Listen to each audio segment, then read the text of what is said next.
సరిపోదా శనివారం. ఈ శనివారం లెక్క నాకైతే సరిపోయిందనిపించింది ఫ్రెండ్స్. ఎందుకంటే బేసికల్లీ ఈ మూవీ ట్రైలర్, ఆ టీజర్, ప్రమోషనల్ మెటీరియల్ చూస్తే మీకు క్లియర్‌గా అర్థమైపోయేది ఏంటంటే, ఇదొక యాక్షన్ ఎంటర్‌టైనర్, కమర్షియల్ మూవీ అనమాట. సో, మనకు కావాల్సిందేంటి?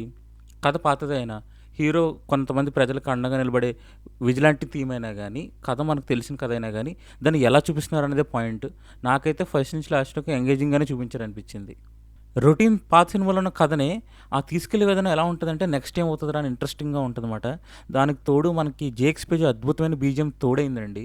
అండ్ మన 'నాని' అలాగే హీరోయిన్ 'ప్రియాంక అరుళ్ మోహన్' ఇంకా మన వెర్సటైల్ యాక్టర్ 'ఎస్‌జే సూర్య' వీళ్ళందరి న్యాచురల్ పెర్ఫార్మన్సెస్ వల్ల మనం చాలా బాగా ఎంజాయ్ చేస్తాం మూవీని. And that too director 'Vivek Athreya' పాత కథకి కొత్త ట్రీట్మెంట్ ఇచ్చాడు. అదే కదా శనివారం అనే కాన్సెప్ట్, శనివారం శివతాండవం, శనివారం హీరో చెలరేగుతాడనే పాయింట్ బాగా ఉందన్నమాట, కొత్తగా ఉంది.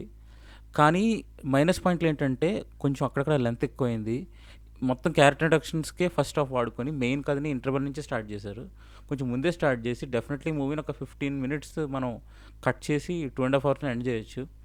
సో, అది ఒక మైనస్ పాయింట్ అనమాట. అండ్ మా రొటీన్ కథే కదా, కొత్తదనం కోరుకున్న వాళ్ళకి కొంచెం డిసప్పాయింట్ అయ్యే ఛాన్సెస్ ఉన్నాయి. కానీ చెప్తున్నా కదా, కీప్ యువర్ ఎక్స్పెక్టేషన్స్ స్ట్రైట్. ఇదొక routine commercial time pass entertainer అండి. సో డెఫినెట్లీ మీరు పెట్టిన టికెట్ డబ్బులకి ఎంజాయ్ చేసి అయితే బయటకు వస్తారు, డిసప్పాయింట్ అవ్వరు.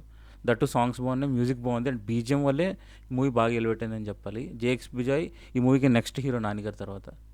నేనైతే మూవీని ఎంజాయ్ చేశాను, అండ్ మూవీ చూడమని కూడా రికమెండ్ చేస్తాను. విత్ ఫ్యామిలీ హ్యాపీగా ఎంజాయ్ చేసి రావచ్చు. నో వల్గారిటీ, నో డెల్సీ, it's very clean and green family entertainer. So that's review of Saripodhaa Sanivaaram guys.